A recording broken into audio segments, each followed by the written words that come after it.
So thank you everybody for participating. So this is our second in I don't know how many series that we're going to do. We have maybe 34 more series that we'll have to put in here. So we have a nice even 36.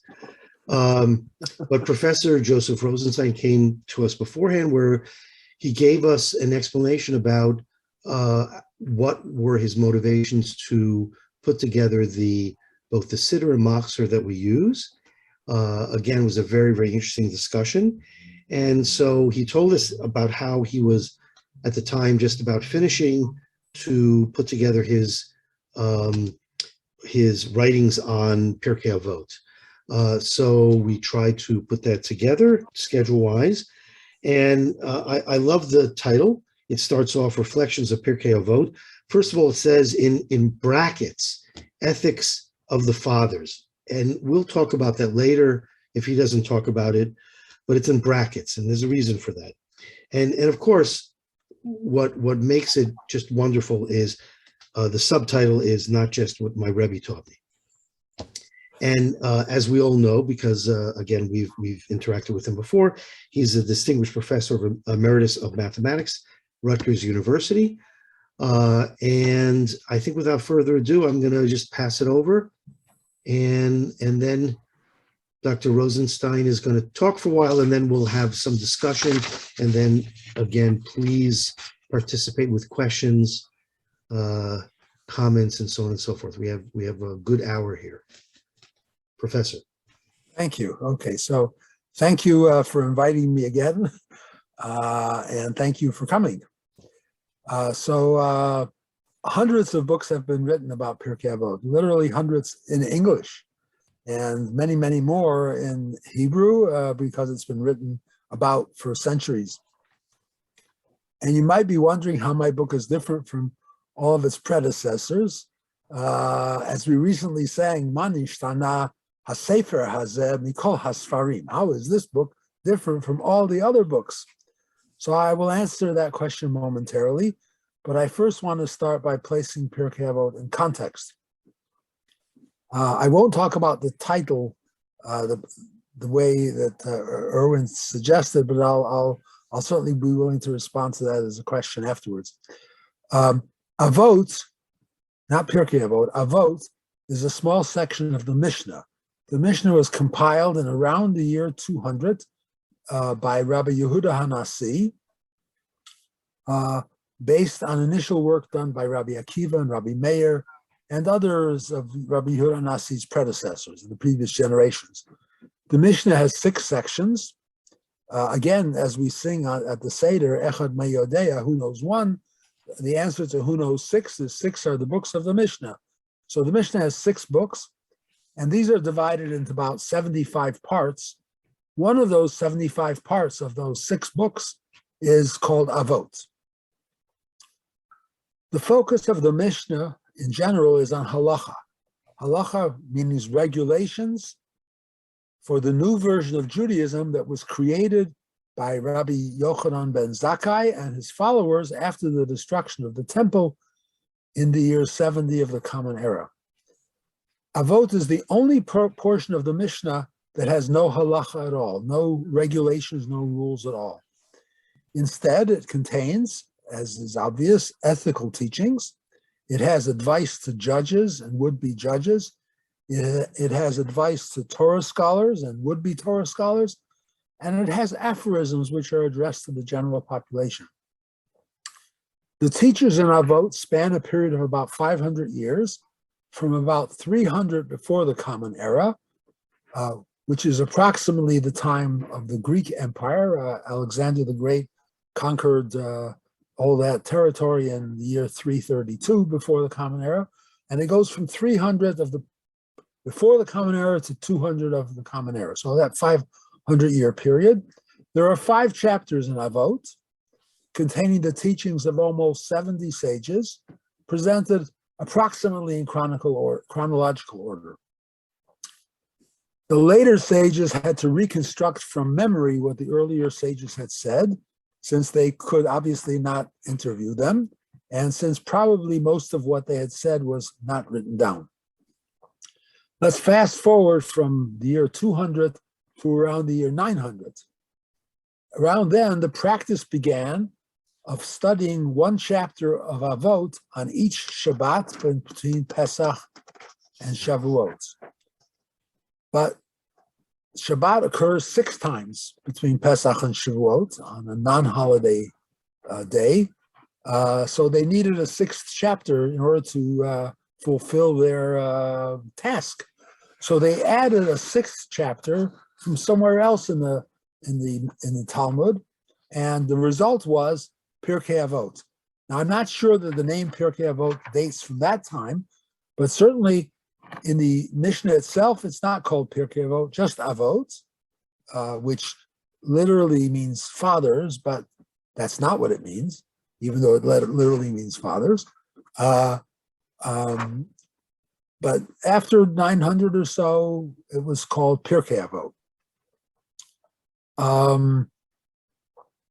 So I remember as a youngster studying Pirkei Avot on Shabbat afternoons in the spring with my Rebbe on his small porch. And when I say that, I can visualize me and him sitting on that small porch studying together in the spring. We went through Pirkei Avot one Mishnah after another, as is commonly studied, and as it is commonly presented in commentaries on Pirkei Avot. So in an hour or two on Shabbat afternoon, we could study all of the teachings in one chapter. How many teachings are there in each chapter? 20, 25, somewhere in that range. So that's not an impossible task. So the title of my book, as Erwin said, is Reflections on Pirkei Avot, not just what my Rebbe taught me. And so let me just show you the book so you can see what it is. He referred to it as a tome. It does look like a tome because it is big and it is thick. So it's probably the largest the largest commentary on Pirkei Avot, except for the one that you mentioned before, which is much larger because it has all sorts of pictures. So the title of the book is Reflections on Pirkei Avot, not just what my Rebbe taught me. And I'll discuss some of the ways in which the book goes beyond a brief discussion of each individual Mishnah. I should first say that my Rebbe, whose name was Rebbe Gedalia Cohen, Alav HaShalom, must have taught me pretty well because I internalized many of the teachings in Pirkei Avot. For example, the first time I went to Israel in the 1960s, I had a discussion on a train with a rabbi who reprimanded me for my hippie-like appearance. If you think I look like a hippie now, I don't know what you can imagine I looked like 60 years ago. But in any case, he reprimanded me, and I responded to him, Al tistakel b'kankan ela b'mashi yesh bo. You're not supposed to look at the bottle, but what's inside it. I don't remember what his reaction to that was, but I'm sure he was taken aback by this strange-looking person reciting Pirkei Avot to him in Hebrew. That particular quote that I just mentioned is actually by the author of the Mishnah, Rabbi Yehuda Anasi, and he sort of inserted him. He doesn't do that usually, but he sort of inserted himself into Avot because he objected to what somebody said, and so he said, no, not quite right. You can't look at the bottle, you got to look at what's inside it. Another example is, I remember very well, one day, an Orthodox colleague of mine gleefully informed me, this was many years ago, that the then president of Egypt, Gamal Nasser, had died. And I said to myself, isn't he aware that it says in Pirkei Avot, "B'nefol oyevecha al tismach," when your enemy falls, you should not rejoice. Exactly what that means and how we understand that we'll come back to. But in any case, I knew it by heart. I also learned, for example, Ein habayashan lomed, which means one who is embarrassed to ask questions cannot learn. So I learned from Pirkei Avot as a youngster that I should always ask questions. What does this mean? Why is this so? How do you justify this claim? Asking such questions has been fundamental in my approach to Judaism, and also in my approach to mathematics. One kind of question that my Rebbe did not discuss with me was, why would this person, Shmuel HaKatan, have said that one should not rejoice at the fall of one's enemies? Where does that come from? Well, it actually comes from the Bible. It's a verse in the Proverbs. And so this rabbi, Shmuel HaKatan, why would he quote the Bible and not offer any commentary? So my feeling is whenever there's a rule given, that the reason why the rule is presented is because people were doing exactly what was now going to be prohibited. Right. And so now the question is, so if Shmuel HaKatan, who lived in the end of the first century of the Common Era, if he was telling people not to rejoice, what did they have to rejoice about? The temple was destroyed, Jerusalem was destroyed. What happened that all of a sudden the people are rejoicing? So I thought about that for a while, and I realized that the people did have a reason to rejoice. In the year 79, I don't know if anyone can guess what happened in the year 79. In the year 79, Vesuvius, the volcano, erupted, and the city of Pompeii, the Roman city of Pompeii, was completely destroyed. So you can imagine what people said. They said, you destroyed our city, God destroyed yours, and rejoiced. And he said to them, no, no, no. Rejoicing is not the right response to this calamity. Is that what actually happened? I don't know, but at least it seems like a reasonable explanation for what he said. So my Rebbe would never have asked that question, and we would never have discussed it. A lot was happening. A lot was happening during these 500 years of Avot. First, life under Persian rule, then with Alexander the Great under Greek rule. Alexander died very young, probably was poisoned by one of his generals anyways.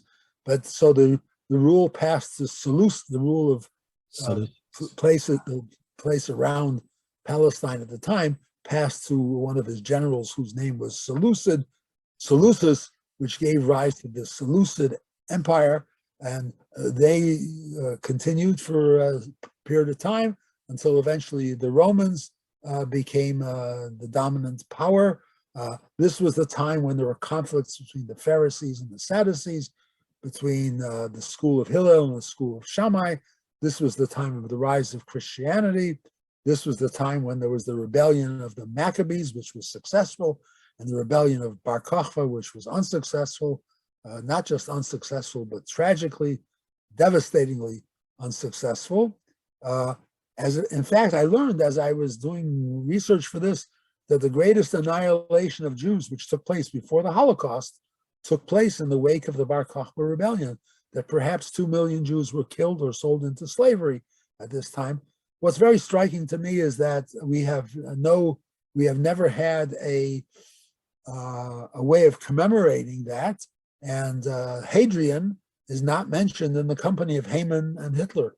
Should be. None of these historical happenings are mentioned in Pirkei Avot, and perhaps not even the entire Mishnah. Rabbi Yochanan ben Zakkai and his followers and their descendants were focused on building a new Judaism and didn't want to be distracted by current events. So in my book, I tried to present, at least to some extent, the historical context of the teachings in Pirkei Avot. I also tried to present the context in which I was writing, the epidemic with which we were all coping, and the political circumstances which plagued us. Very often the teachings that I was writing about were relevant to the circumstances of the day. And so my discussion of Pirkei Avot also serves as a personal memoir of the 2.5 years or so in which it was written. For example, I would often ask myself, would I live long enough to finish this book? I was almost 80 years old, vulnerable to getting COVID. Thousands and thousands of people were dying. would I live long enough to finish this book? So the answer is in Pirkei Avot. What does it say? Rabbi Tarfon says, Lo alecha hamlacha ligmor.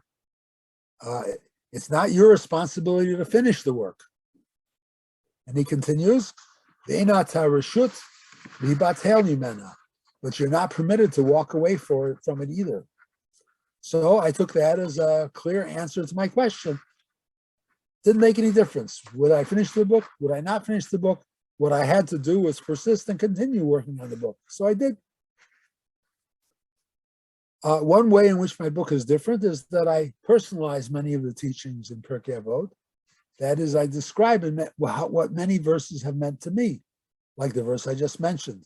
Or, for example, in response to the teaching that one should align one's will with God's will, I talk about how I have tried to do that in my own life. While writing this book, I became very frustrated that my leg was not healing properly. And I became frustrated, I became maybe even depressed. So I responded by turning one of Ben Zoma's teachings into a mantra. Ben Zoma asks in chapter 4 a number of questions, and then he gives answers. One of his questions is, who is wealthy? And his answer is a person that's Ezehu Ashir. And the answer is Hasameach b'chalko, a person who is satisfied with what he has. So I repeated to myself over and over, Sameach b'chalko, Sameach b'chalko. And don't focus on what's not working. Focus instead on the many blessings that you have and be grateful for them. And it worked. It just unburdened me of that feeling of frustration and despair that things weren't going well with one part of myself, whereas everything else was going well. And I eventually came to understand that, yes, that's really the case. By the way, this Ben Zoma, who I just mentioned, is responsible for the existence of the Passover Seder, which we just celebrated. How so? In the Haggadah, it says, Rabbi Elazar ben Azariah, he was the head of the Sanhedrin for a period of time, is quoted as saying, I never thought that we were supposed to recount the story of the Exodus at night until Ben Zoma explained the biblical command to tell the story, quote, all the days of your life, in the following way. The days of your life, that refers to the days. When it says all the days of your life, that refers to the nighttime as well. So as a result, we have a Passover Seder in the evening. If it wasn't for Ben Zoma, we wouldn't have had a Passover Seder in the evening. 3 major developments took place during the time of the Mishnah. One was the development of the notion of the oral Torah.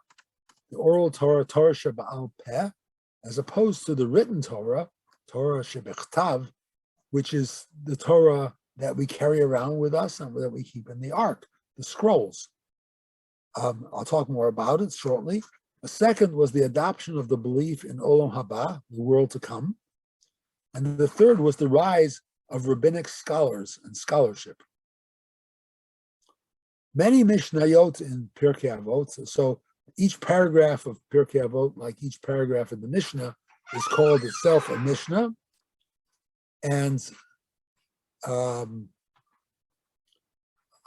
plural of Mishnah is Mishnayot. Excuse me 1 second.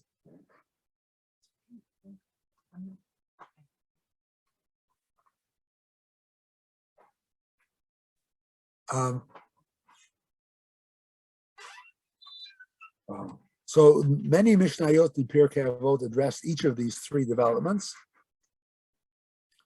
but usually they are not considered side by side. So that is when we study Pirkei Avot the way we usually do, Mishnah by Mishnah in order, we don't look at the text broadly. We don't get to see the big picture. Okay, so for example, in my book, in addition to discussing each Mishnah individually, which I do just like all the other commentators, I bring up at the same time the other Mishnayot which deal with the same topic so we can look at them side by side. Beyond that, I have in my book 7 separate, what are called theme chapters, which collect together and discuss all the Mishnayot that deal with a particular theme in Pirkei Avot. The first such theme chapter deals with the oral Torah. The first chapter of Avot, of Pirkei Avot, and Avot itself, explicitly claims that all the practices of Judaism that are not in the written Torah were communicated orally by God to Moses at Sinai and transmitted by the sages of one generation to the next without change over the 1,000 years from Moshe to Hillel. This claim about the oral Torah is examined in the first theme chapter. The next theme chapter deals with all references to Olam Haba, the world to come, either explicit or implicit, that occur in Pirkei Avot. And it observes that a substantial change takes place between the first mention of Olam Haba, which is by Hillel, who lived around the year 0, let's say, and the end of the Mishnah 200 years later. For Hillel, Olam Haba seems to be a reward reserved for Torah scholars.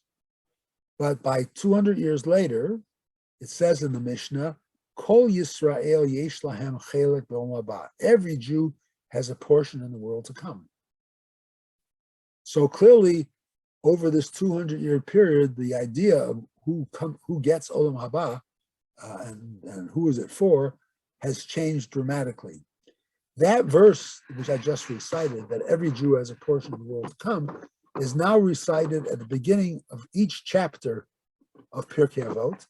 And you might ask me later, if you want to, why that's the case.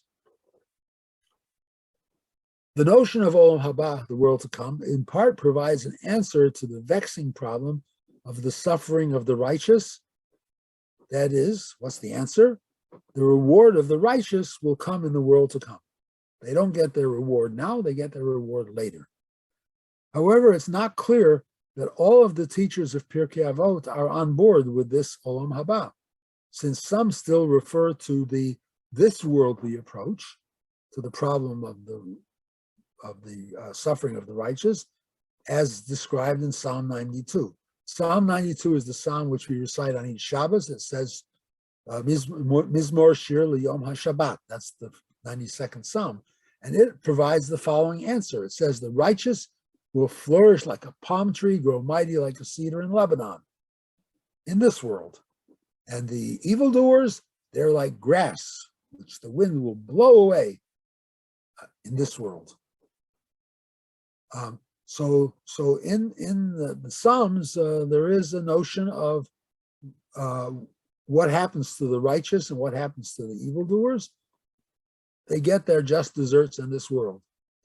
But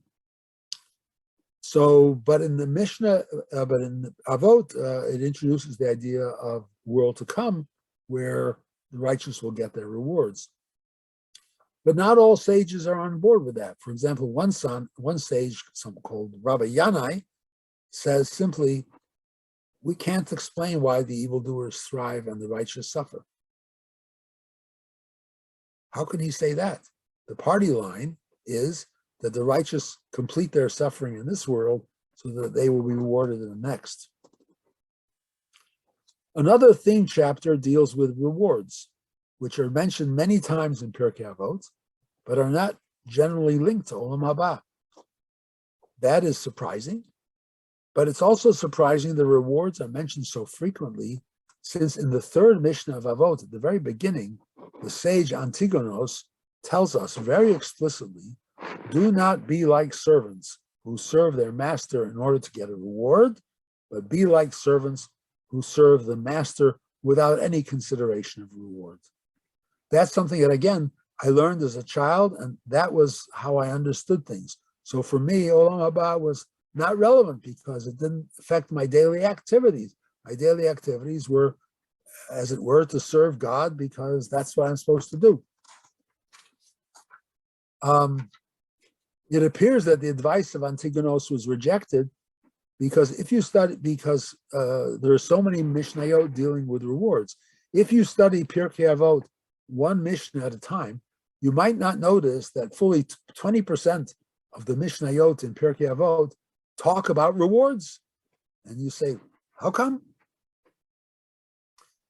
It's also interesting that in Avot, although many Mishnayot deal with rewards, very few deal with punishments. And the punishments that those punishments that are mentioned generally take place in this life. So if you were to ask, is Olam Haba like the Christian heaven? The answer is not really. And there's nothing remotely resembling the Christian idea of hell. Another theme chapter deals with the importance of studying Torah. And still another theme chapter deals with the question of balancing the study of Torah with the performing of good deeds and with earning a living. In this period when the study of Torah had become of great value, it was important to remind budding scholars that they had to earn a living and that they could not ignore the needs of others in the community. Still another theme chapter deals with the ethics and ethics of the fathers. As I mentioned before, not every Mishnah has ethical content, but many do. So as I went through the book, I highlighted all of the ethical principles that I found and then brought them together into a separate chapter and organized them thematically. In keeping with the non-halachic character of Avot, many of the ethical principles are not presented as precise instructions, but rather as vague generalizations. What I tried to do was to convert each teaching into imperative form. Since many of the teachings in Pirkei Avot are ambiguous, they have to be translated in multiple ways into imperative form. For example, one teaching is, Im ein ish, hishtadel liot ish. Now, the word ish, many of you recognize, is a little bit problematic because it's because it means man, and it's so we have all sorts of gender issues that arise around it. But leaving that aside for the moment, what does the phrase mean? In ein ish, if there is no ish, if there is no person, you should try to be a person. So, how should we translate this? Does it mean that if there's no one to complete a minyan, then you should complete the minyan? Does it mean that the other extreme doesn't mean that whenever someone asks for assistance, you should never say no? Does it mean you should be a mensch, even if other people are acting inappropriately? Or does it mean in a place where no one is standing up for their convictions, you should stand up for yours? This teaching was very important to me when I was a young adult. It told me not to worry about what other people think, not to be discouraged when I stand alone. Because it says, if no one else is willing to be an ish, then you should be an ish. So there were times when I stood alone. Another example, what is the meaning of the often cited teaching of Hillel, Im ein ani li? If I am not for myself, who will be for me? So nowadays we tend to think of that as calling upon each person to stand up for himself or herself, and for the Jewish people to stand up for themselves. Very reasonable. And so the way to translate it is be your own advocate. Okay. However, Maimonides has a completely different interpretation of this phrase. He understands im ein ani li to mean your goal in life is to become an ethical person, and nobody can do it for you. If you don't become an ethical person on your own, then you won't be an ethical person. You have to try to do it yourself. No one can do it for you. Still, other commentators explain it not in terms of ethical behavior or in standing up for yourself, but in terms of education. So they'll say, you have to take responsibility for your own education. If you don't take responsibility for your own education, no one's going to take responsibility for it for you, and you won't get an education. I taught mathematics for 50 years, and a large percentage of my students did not take responsibility for their education. And I regretted that very much, but I couldn't do it for them.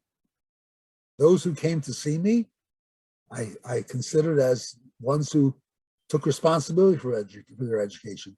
But those who got C's and D's and then came complaining to me afterwards, I took that to mean that they were just not being responsible for their education. So all of these three explanations make sense for Imeina Nili Nili, and so also for the other two parts of Hillel's teaching. One interesting question that you might ask if you look at Avot globally is why certain people are mentioned and why other people are not. So Antigonos, for example, is basically ignored. So why is he mentioned? Well, he has to be mentioned because he's part of the unbroken chain between Moshe and Hillel. So you can't leave him out. But Rabbi Yanai is somebody who said we can't explain why the righteous suffer and the evildoers thrive. He could have been left out. Nobody would have noticed because he's not a well-known figure in the Mishnah. On the other hand, someone who's in is very odd. Someone called Elisha ben Abuya. He's in the Pirkei Avot. He's in Avot. Elisha ben Abuya was a rabbi, a very prominent rabbi, who lost his faith, and as a result was excommunicated. Literally was excommunicated. But he was a very prominent rabbi, so his teachings were not just thrown away. His teachings are mentioned in the Talmud, but he's never referred to by name. He's called Acher. That other guy said such and such. But here he's quoted by name. And I asked myself, why is that? Why would he be quoted by name here? Well, it turns out that Rabbi Meir was his student, and Rabbi Meir's student was the teacher of Yehuda Nasi. So Rabbi Meir probably put his teacher in, and Rabbi Yehuda Nasi didn't want to disrespect his teacher's teacher by taking him out. So he remains there. But there really is a puzzle because there's another person called Rabban Gamliel of Yavne who was left out altogether. He was the grandfather of Rabbi Yehuda Nasi, and a great-great-grandson of Hillel. And he was one of the 5 most prominent Jews in the first 2 centuries. The 5 most prominent Jews are Hillel, before the destruction of the temple, Yochanan ben Zakkai after the destruction of the temple and during crossing over there, and then Rabban Gamliel, who was the head of the Sanhedrin during Rabbi Yochanan ben Zakkai's term, Rabbi Akiva, and Rabbi Yehuda Nasi. Those are the 5 most prominent people. Rabban Gamliel is left out altogether. And he was the person who was most responsible for holding the Jewish people together during this troubling period. And for fending off the Romans. He traveled to Rome, for example, to speak on behalf of the Jewish people. And he was a well-known person, and some of his practices continue to this day, but he was left out altogether. Why? So unfortunately, the reason is too long for me to explain it here. At the very beginning of my writing this book, perhaps even before I contemplated writing it, I studied Maimonides' commentary on Avot. He wrote an extensive commentary on Avot, and in some ways, my book is a commentary on Maimonides. Maimonides is very careful not to criticize the ancient scholars, not the ancient Jewish scholars, and not the ancient Greek scholars. He attempted and perhaps succeeded in reconciling the teachings of the sages with the teachings of Aristotle. So he never criticizes any of his teachers, but what he does, he states his own view somewhere else. So it's not presented as a direct criticism of the teacher. Interesting. For example, he does not challenge the idea presented in the first chapter of Pirkei Avot that the oral Torah is precisely what was given by God to Moshe at Sinai and passed down without change from generation to generation. He doesn't challenge that. But elsewhere, he describes how the oral Torah was developed over time. Clearly a different perspective than what's in Avot, but he doesn't contradict Avot directly. My book at times is critical of Maimonides, at times of the text itself. Here's an important example. The Sadducees were the keepers of the temple, and they were the nobility of the Jewish people before the destruction of the temple, of course. They were called Sadukim in Hebrew because they were descendants of Tzadok. Tzadok was the first Kohen Gadol, the first high priest in the first temple. He's the one who sort of crowned Solomon as king and became the high priest of the temple. When the first temple was destroyed, of course, there was no high priesthood, but when the second temple was rebuilt in the time of Ezra, they sort of recalled the descendants of Tzadok to be high priests, and they remained as high priests throughout the temple period. So the Tzedukim had a long history, 800 years of being in charge of the Jewish practices. The temple was the center of Jewish life until it was destroyed, and they were in charge of it all. The Pharisees, the Hebrew name is Perushim, which means those who separate themselves. So the Pharisees were clearly a sect within Judaism, whereas the Sadducees were the principal keepers of the faith. The first chapter of Avot presents a revisionist view of history, that the Pharisees were the keepers of the faith over time, and that the Sadducees were a rebellious group. It's like this is an example of the victors rewriting history from their own perspective, since once the temple was destroyed, the Sadducees basically vanished from the playing field. So the Pharisees, owned the court, and they could now describe history from their own perspective. In any case, to summarize, my book looks not just at individual Mishnayot, but also takes a broader view and looks at collections of Mishnayot that deal with a shared topic, both in the discussion of the individual Mishnayot and in these theme chapters dealing with common topics. It provides some of the historical context in which the sages lived and reflects the context in which I was writing. It shares how many of the teachings played out in my life. It compiles and organizes the ethical principles in Pirkei Avot and presents them as imperative statements. And it provides a critique as well as a commentary on Pirkei Avot and Maimonides.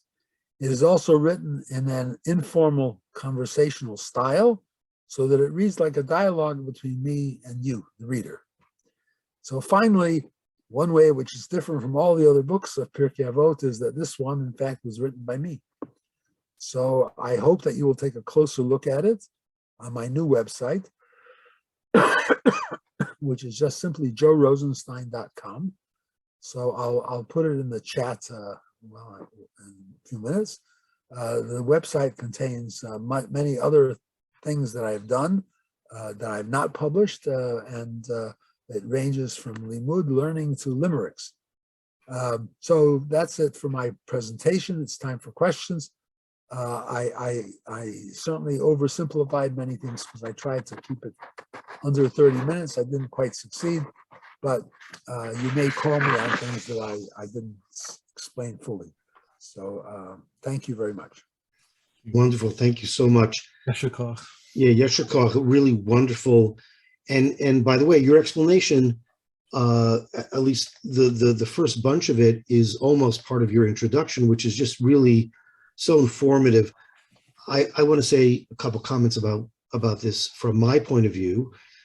Anything to do with Pirkei Avot, of course, I had the similar memory, but it was Rabbi Moshe Arnold. I used to make fun of him because I said, you have two first names, and he never laughed at that. So I knew he was brilliant, but he had no sense of humor. But it was me and him.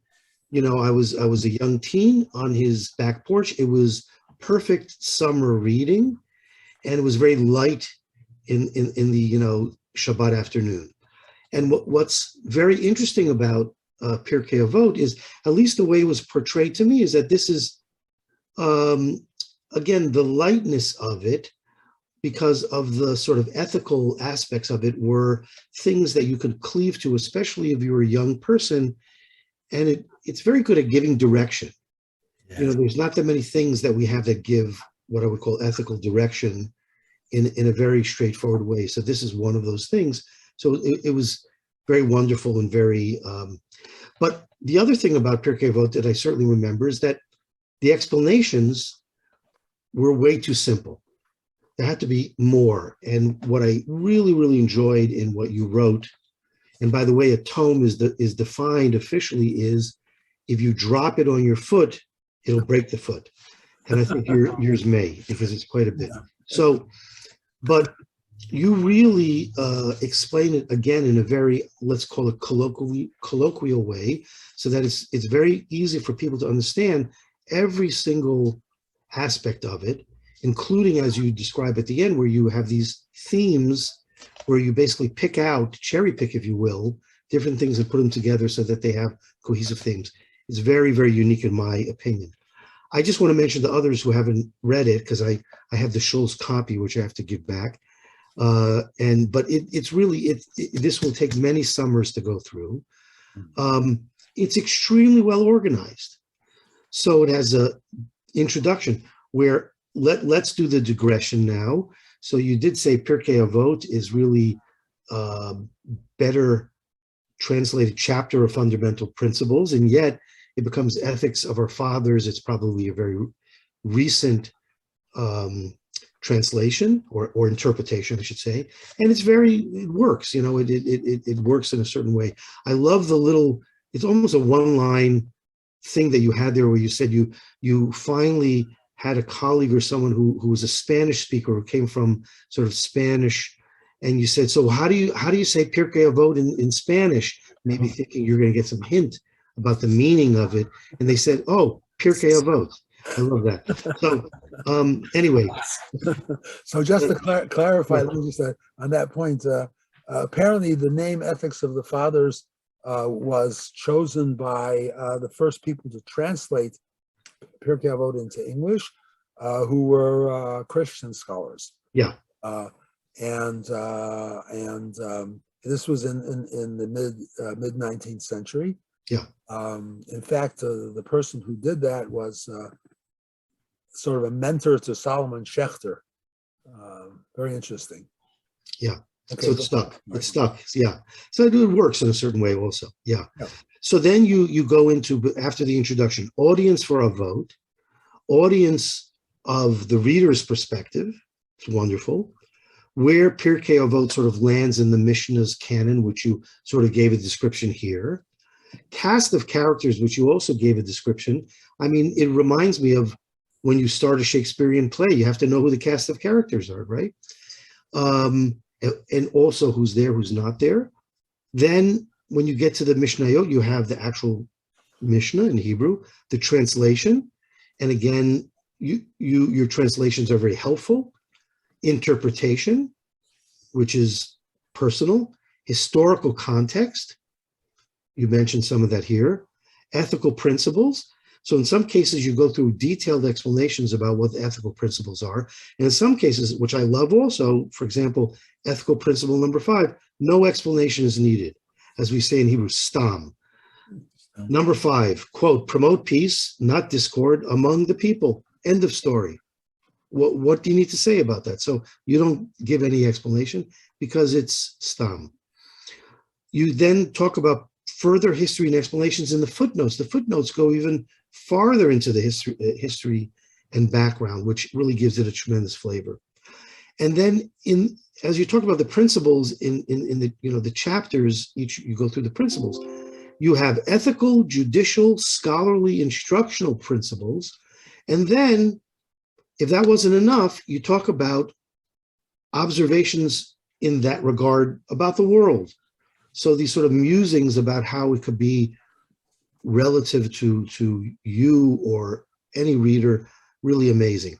And then another wonderful thing that you have digressions. So you go to these digressions and you admit to the digression, and you say, here's the start of the digression, and then here's the end of the digression, which my wife appreciates because she never knows when I end my digression. So it's all very, very nice. So I just want to say, from an organizational point of view, it makes the digestion of this and reading of this pleasurable and organized, and I know exactly where I am. And again, it pulls me in to want to do more and more and more, which is great. I have two things I'd like to talk to you about in particular, and then I'm going to open it up. I'm using the chair's prerogative, as we say in academics, right? So Jesus Christ. One very, very famous one is Mishnah 1:6. Aseh lecha rav uknei lecha chaver ve'veidan et kol ha'adam lechaf zechut. Appoint a teacher for yourself, acquire a companion for yourself, and judge every person on the merit side of the scale. Right? Now, again, even the word Rav, which you say is teacher, you go into it more, you say it's not just a teacher, it's a mentor, it's a very strong personality. I remember in different classes being taught both teacher and a Rav, a rabbi, right? So others interpret it that way. So, but you say it's a mentor, and I think that's wonderful. And then the point about chaver, so that you have to literally acquire or buy a companion for yourself, which is very strange. So you say it's not just a friend, it's a spiritual partner, and you get that from interpretation of Rambam, Maimonides, who says, "O chavruta, o mituta." So in basically saying, if you don't have a friend, if you don't have a companion to study with, a chavruta, it's basically you have death, right? And I think that's wonderful context. This is a simple thing, but it can go so many different ways, and I think you explained it very, very well. I don't know if you want to contextualize that based on what other people have given that as an interpretation. Clearly, the verbs used there, aseh lecha rav, make yourself a teacher or mentor, that's easy to do. You just find somebody who you look up to and who admire, and you want to be like them, and you just sort of imitate their practices. So that seems to be very straightforward. But finding a person who can serve as your companion is clearly much more difficult, because the word that's used for getting a companion is the same word that's used for acquiring a spouse. That just as you would be very selective about who you would marry, so you would be very selective about who would be your partners, your study partner, because your study partner will make a very, very big difference in your life, just as your spouse will make a very big difference in your life. So clearly, so their choice of words was very deliberate, and I think all of the commentators picked up on that. So that's very clear. And I should make a comment about all the commentators. So I didn't read other copies of Pirkei Avot in writing this, because I didn't want to be influenced by what other people said. That would sort of take me off track. So I used only one commentary on Pirkei Avot, which is a commentary which was written in Hebrew about 50 years ago by a man called Pinchas Kahati. He was a rabbi, but he didn't work as a rabbi. He worked as a bank teller. And he wrote a commentary on the entire Mishnah. I have a copy of it in Hebrew. It's 12 books. And what he does is absolutely amazing.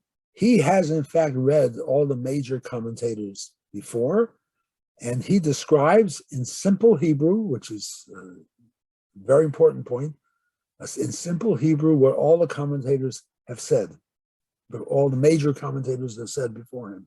So I used what he said to give me a window into how the Mishnayot were viewed traditionally. And so I didn't have to go look at them myself because I trusted his explanations of what others had said. And I didn't look at contemporary commentators because I didn't want to be influenced by them. So I looked only at his work. The fact that it was in Hebrew, which in simple Hebrew, was very important to me because I could read it. That was extraordinary. I could read it. It's become in the last 5 years or so available in English. But when I read it first 50 years ago or 40 years ago, I didn't have a translation, and I had to figure it out for myself, and I was able to because he had made no pretensions to writing in scholarly Hebrew. So to contrast that with a book which I managed to get through an interlibrary loan from another university, which is a critical edition of Pirkei Avot, which I tried to look at, and I couldn't understand a word. It was written in scholarly Hebrew, more difficult to read than the newspapers, which I can't read. So my exposure to the past commentators was relatively modest. I studied Maimonides, and I studied what Kahati had said. So that digresses from my answer to your question. No, but it gives it back, contextualizes it. Yeah, it does contextualize it. So let me open up. There's a chat. Someone said something in the chat. Oh, so this is that's the in the chat. You can see the website. Yeah, I put the website there. Yeah. So please, if there's a comment or question, I'm going to open it up to the panel because I have too much to talk about. So Marty or Shelley wants to ask. I'm not sure which. Go ahead. We each have a question. Each have a question. Okay. He's gonna let me go first. This is probably a good place to start because I know nothing about the Pirkei Avot. As I explained, the first time I looked at it at all is this book that Marty got as a high school graduation just tonight. So I know nothing about it. This is a very basic question.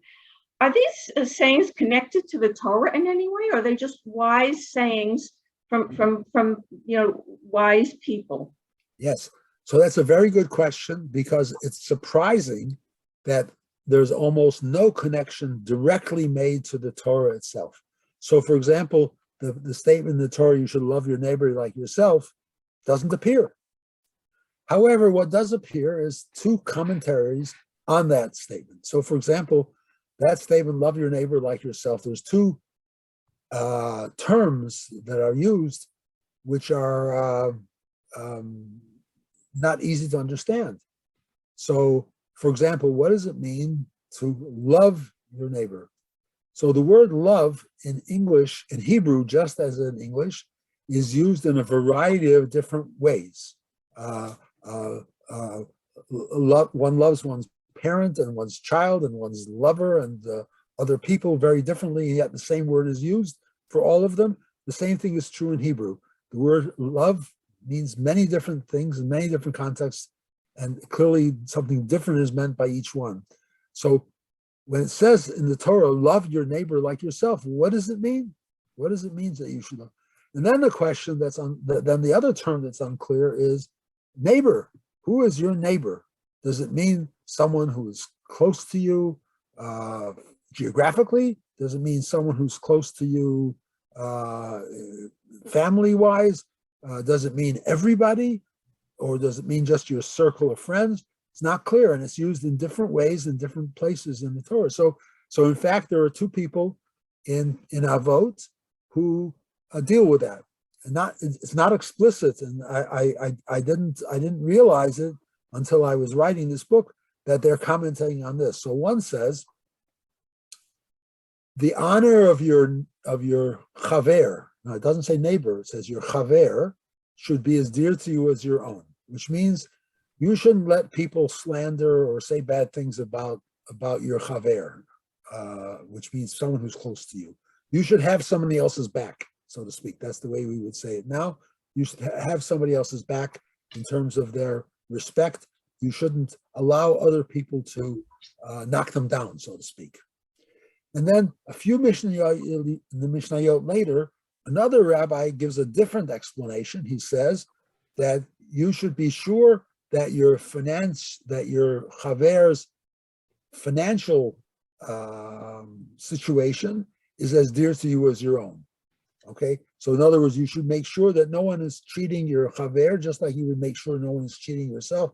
No one is that your chaver is somehow supported, just as you would want to be supported. So there are two definitions given of what it means to love somebody. One is to be regard for their honor, and the other is regard for their circumstances.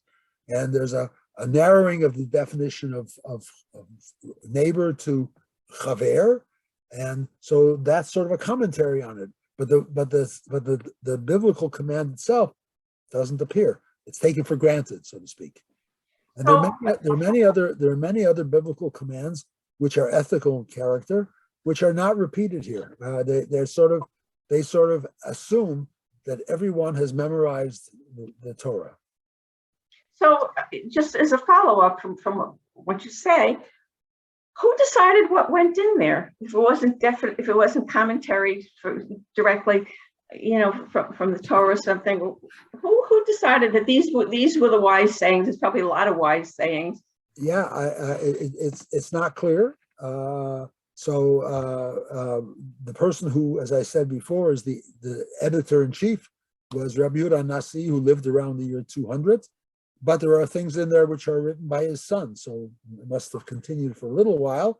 And we know that some of the things were written by some of the earlier rabbis, like Rabbi Akiva and Rabbi Meir, that they were organizers, that they are mentioned in the Talmud as people who organized the Mishnah. Even though their name doesn't appear on it, they were clearly known as people who decided on each individual item there. Somebody decided, but we really don't know. And we don't know, for example, those that are mentioned in the first chapter,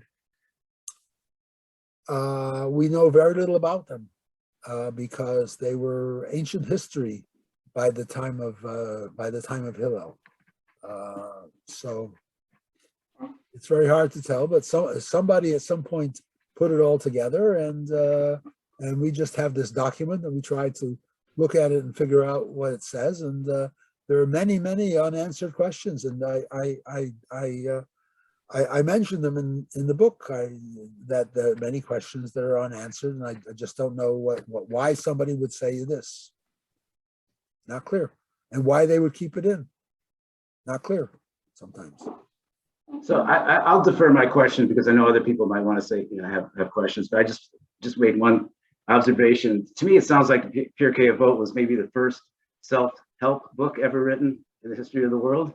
Yeah, it is in a sense. You're right about that. It is. I mean, what's quite amazing is that so many of the teachings that are there are as relevant to us today as they were in those times, which means that the sages of that time, many of them, not all of them, but many of them had a very keen interest and keen understanding of human behavior. That human behavior has not changed all that much over the last couple thousand years, and what they and the conclusions that they came to about how people should behave are as I said as valuable today as they were back then. I mean, it's quite amazing that they, some of the things they said, some of the observations they made, they were very insightful. There are gaps. I mean, there are places where where they were not so insightful. I mean, so for example, clearly they understood the role of women very differently than we do today, and that appears in just one Mishnah. But it's a very it's very dismissive of women, and even Maimonides agrees with their view 1,000 years later. So there are places where they have flaws, but by and large, they were very wise people who said very wise things. And even though I critique many of the things that they say for various reasons, still you can't walk away from looking at Pirkei Avot without having respect for their wisdom. Any other questions or comments? Yes, Deborah, unmute.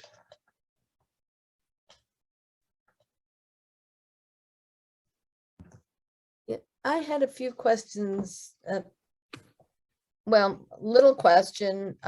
You met in the book. You mentioned about of Rabbi Natan, and I just wondered, is it sufficiently different from the Pirkei Avot? And do you suggest that one get a copy and read it? So what Deborah is referring to is a book called Avot to Rabbi Natan, which means the Avot according to Rabbi Natan.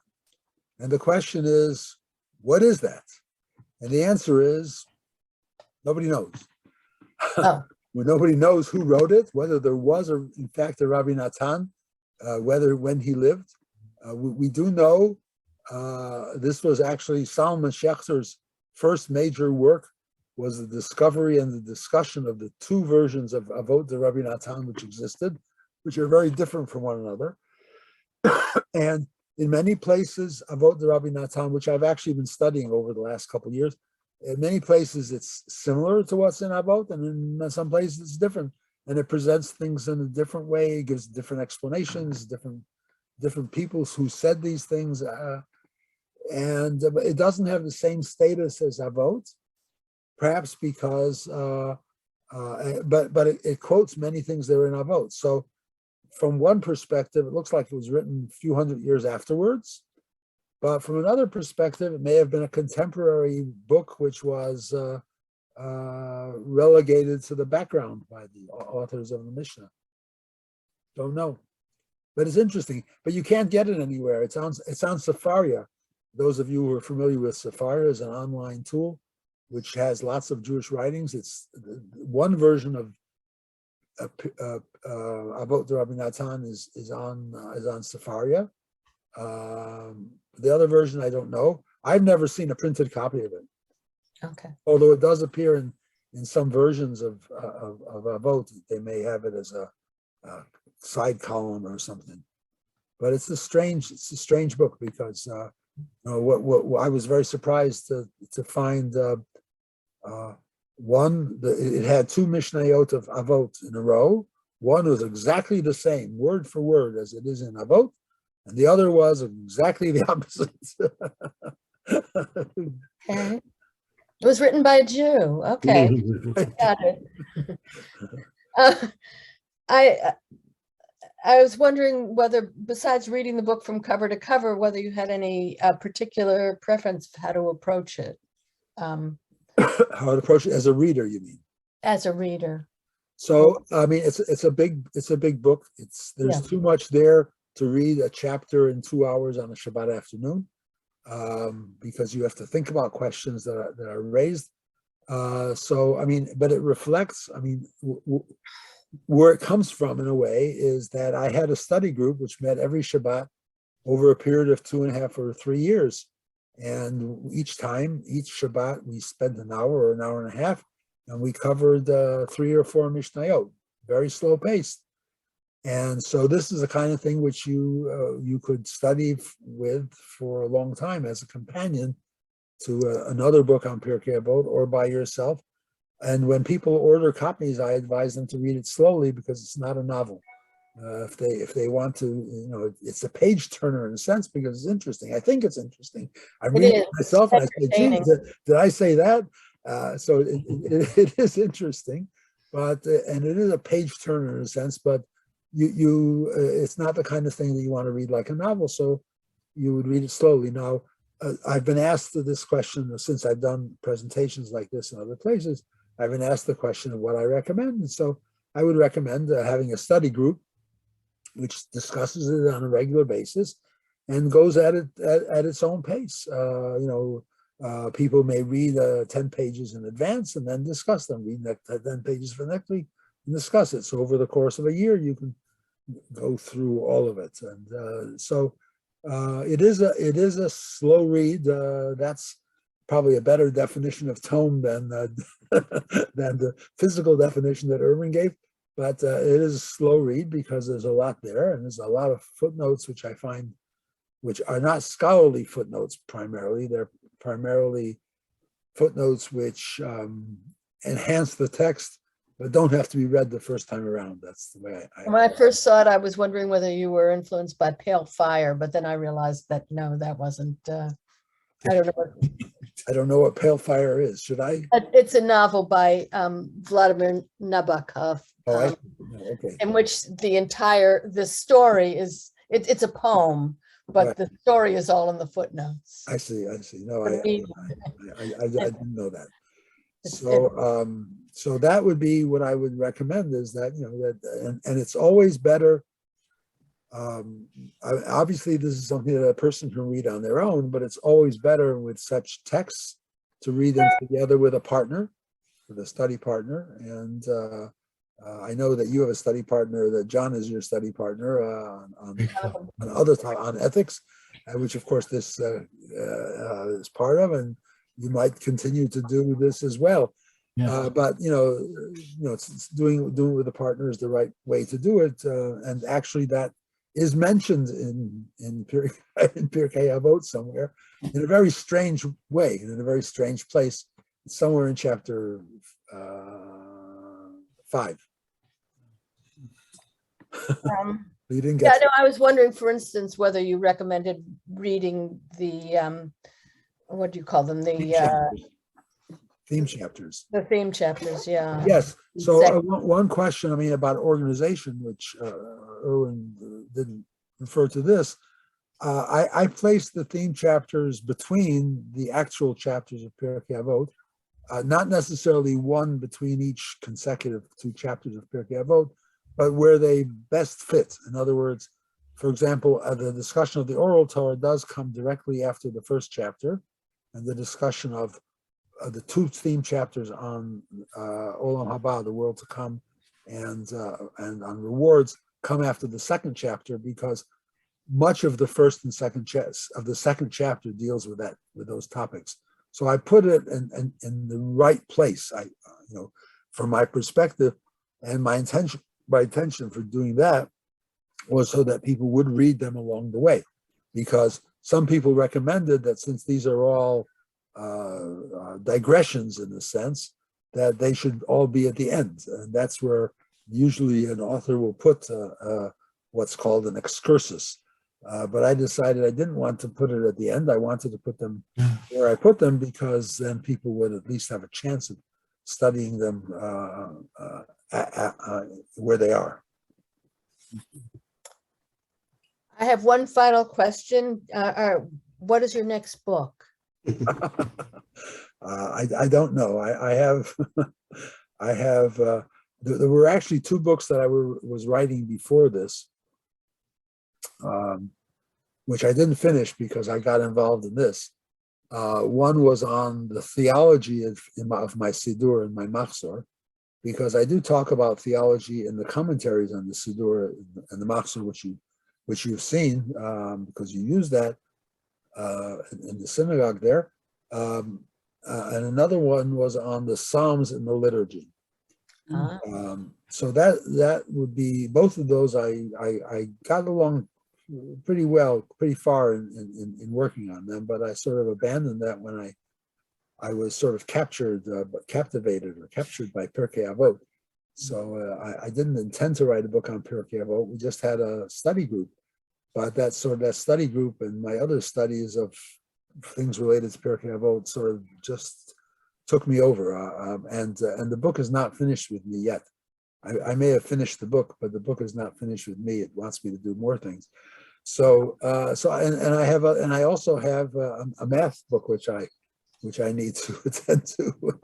So, I don't care about the math book. I'm really looking forward to the other 2. That's okay. Well, the other 2, what I intend to do is actually not finish them at this point, but post them on my website as they are, roughly. I want to sort of clean it up a little bit, post them on my website so people can look at them, even if they're not ready for sale.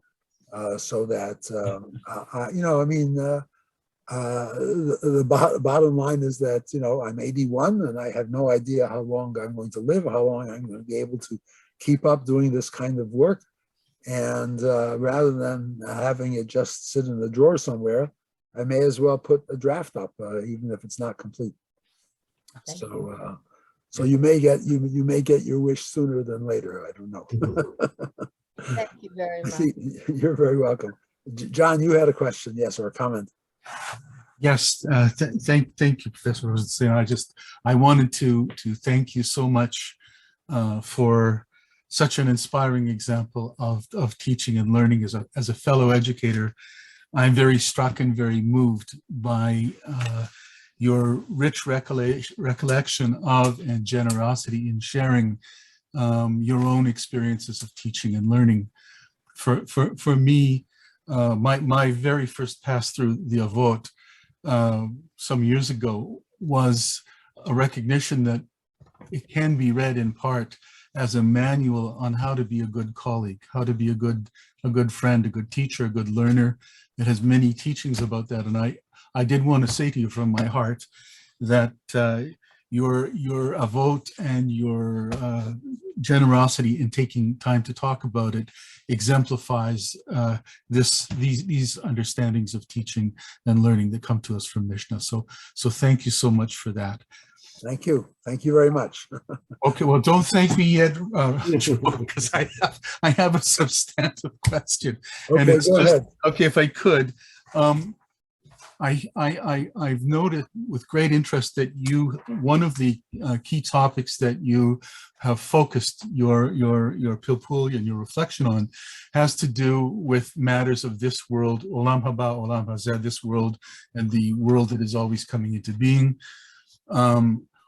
One thing that strikes me in Avot is the characterization of anger and the quest for honor and envy as being traits, midot, that take us. They have the effect of taking us out of this world. Yes. And as Deborah will probably recall, when we study Machzor today, there are teachers who suggest that da'aga, the trait of anxiety, of worry, also belongs with that cluster of traits that have the effect of taking us out of this world. Okay. Does that have any resonance for you, Professor Rosenstein, as somebody who's sat with this and thought about this? Yeah, so it's interesting that it's not mentioned in Pirkei Avot. You're certainly correct that worrying about things is something which takes you out of the world, so to speak.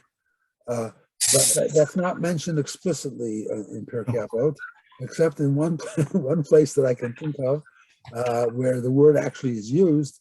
It says marbed nechasim, marbed da'agot, that the more possessions you own, the more things you have to worry about. Machzor, yeah. And I'm reminded of that every time that something goes wrong with one of my possessions. I say, that's the cost of our society, where we have so many things, that so many things go wrong. So, but other than that, they don't talk about that. But they do talk about anger a lot, and I find that not surprising, because they lived in the wake of the destruction of the temple and of Jerusalem. And they suffered, I think they must have suffered, a collective post-traumatic stress disorder, PTSD, which does emerge as anger. And they keep saying that, that's important for a person to control his anger. So, for example, in the Mishnah, which I cited before by Ben Zoma, he says, Ezahu Gibor, HaKovesh et Yitzro, who is mighty, the one who can conquer his desires. And then it gives an example by a proof text, a text from the Bible. which speaks controlling desires. Controlling desires, when we talk about controlling desires, don't we usually mean sexual desires? No, that's not what he has in mind. He meant controlling one's anger. And he quotes a verse which says, a person who controls his anger is stronger than a person who conquers a city. So obviously that was a real problem that they had in their generations of anger. And so so the idea of Aaron being an exemplar of making peace between people, for which there's no evidence that he was like that, but that's what they ascribe to him, is very important. That making peace between people is a very important thing to say. And another thing which seems very striking, as you point out, is that they talk a lot about not seeking honor. Negad Shemei Avad Shemei. Hillel says if you try to increase your name, you lose your name, and other things like that. So very clearly that was an important thing to them, and it's not clear why, but it's clear that it was, because there's a number of things. Again, Ben Zoma speaks about that as well. He says, Ezo Muchubad, who is a person who's honored, Hamchabed Tabriot, who honors other people. So to go seeking after honor, to make a name for yourself is considered it's considered antisocial behavior. Basically, when it says it takes you out of this world, it says it's basically as antisocial behavior. Where that came from, I don't know. The anger, I understand that came from the TSD from the temple, but where the desire for honor came from, I don't know. But obviously, it was something that was a real problem for them. But they don't mention worrying. No. So very much so, but yes, that in our time, I think worrying is something which harms people very greatly. Thank you very much. How do you understand though that sense of they're saying it takes you out of the world? What does that mean? It kills you? Does that mean? It doesn't seem to be, because that phrase is used in 3 different Mishnayot, and it certainly does not mean it kills you, because that there's no evidence for that. But it's sort of, I understand it, and I think I translate it as what it does is that you remove yourself from the world. You become self-isolating. You are not connected to other people in the way you were before. You're so into yourself. I mean, we could call it narcissistic, maybe, although even less than narcissistic would be in that category.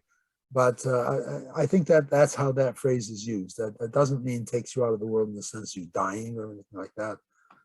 And but clearly they saw certain kinds of behaviors as being antisocial behaviors. Yeah. They said, look, that's not the way to live. And they're right on in many ways. I mean, if a person is seeking honor, then he sees everything in terms of whether it generates honor for himself, and that's not the place that a person should be.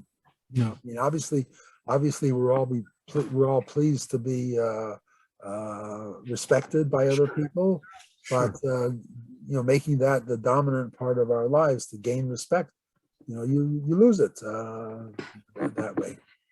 Thank you very much. Thank you.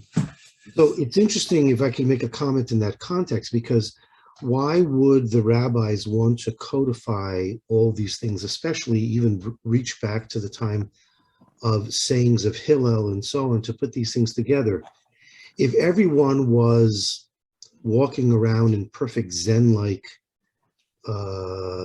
peace and harmony, a document like this would be irrelevant.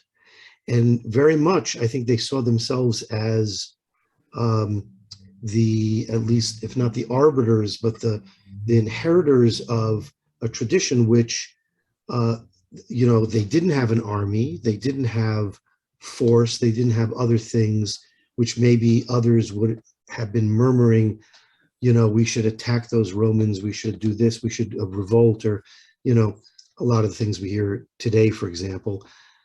And they knew that was not the recipe for peace and longevity, and therefore they put together what are a prescription for peace, for shalom, for shlema, wholeness, and also I'm segueing to this. It's one of the few places, except for the Sheva Brachot, where you see so many references to happiness, Yeah. the definitions of happiness, Yeah. and being able to get along. And to me, it's fantastic in that way because, again, having studied a lot of stuff from Torah and other parts of Mishnah, they're very cut and dry and they're very legalistic. Not a lot to make me feel about what does it take to be happy. Right, true. You know? Yeah, what you're saying is correct. However, I don't think that this was intentional in the sense that they carefully put this document together. It has the sense of a random statements being put together and not organized in any way, and it sort of feels like every person during the 2nd century who was one of the leading rabbis had an opportunity to say what they wanted to say, and they didn't particularly seek out a comment about worrying, for example, or a comment about shalom. It's just almost a random collection of statements. But I think, from what my looking at it, there's a great deal of coherence there, and a great deal of value because among them they came up with a lot of good statements. So it is, I think you mentioned earlier, the first the self-help book, the first guide for how one should behave. I mean, Maimonides would say that Aristotle did that too, which was earlier. But there doesn't seem to be any indication that they knew of Aristotle, although they probably did. Some probably did. Rabbi Gamliel, who I mentioned earlier, did teach his kids Greek, probably because the Greek Empire was long gone and there was no danger in it anymore. Because when the Greek Empire was strong, there was at the same time there was a strong Hellenistic trend in Judaism, to the point that men would attempt to uncircumcise themselves so they could participate in the nude physical games that the Greeks did in the Colosseum. So, but by now, by the 2nd century of the Common Era, but even by the 1st century, the Greeks were long gone, so they could study Greek. So they probably knew, some of them probably knew Aristotle and things like that. But we don't see that here explicitly. I don't know Aristotle well enough to be able to recognize that, but Maimonides never says in his discussion of Avot, he never says, "Hey, look at this. This is exactly the same as what Aristotle said there." I've never seen him say anything like that. Although he does mention Aristotle. In Mor Nevuchim, he outwardly talks about it in comparison. So yes, right, which probably came a little bit later anyway, but still he was thinking about it. Yeah. All right. Any other questions? This is a gold mine. I mean, it's such a, we're getting a Vorspeise, just a little taste of what is really a wonderful, wonderful tome. We'll say tome, and it's not a bad word anymore. Oh, no, it's not a bad word. Not a bad word. I know everybody's moving their feet right as I say that to the side. Well, I hope that you will consider actually purchasing a copy. I put the website there. If you don't copy it down, it's just my name, joerosenstein.com, and you can find it there and you can order it there. It's relatively inexpensive, and you can study it for a long time. If you buy 2 copies, then you can enlist a friend to study it with you. Which you should do. Remember what Rambam said, "O chavruta, o mituta." You don't have a friend to, in this case, to study with. You're dead. He didn't mean that literally. I know. He couldn't have meant it literally. He didn't mean it. But But in other words, he wanted to say you have to do it with a. yeah, it just sounds good in Aramaic. Right. It's poetic. It rhymes. He was an early rapper, actually.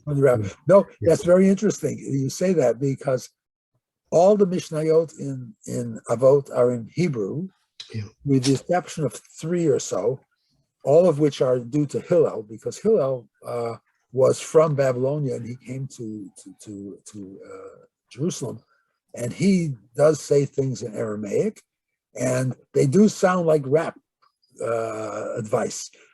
Because they all rhyme, because every word in Aramaic, every noun in Aramaic ends in ta.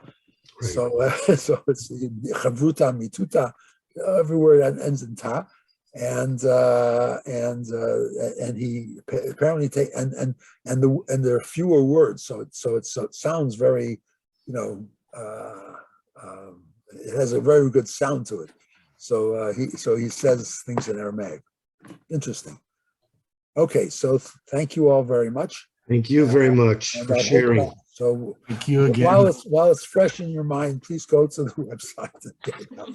Okay.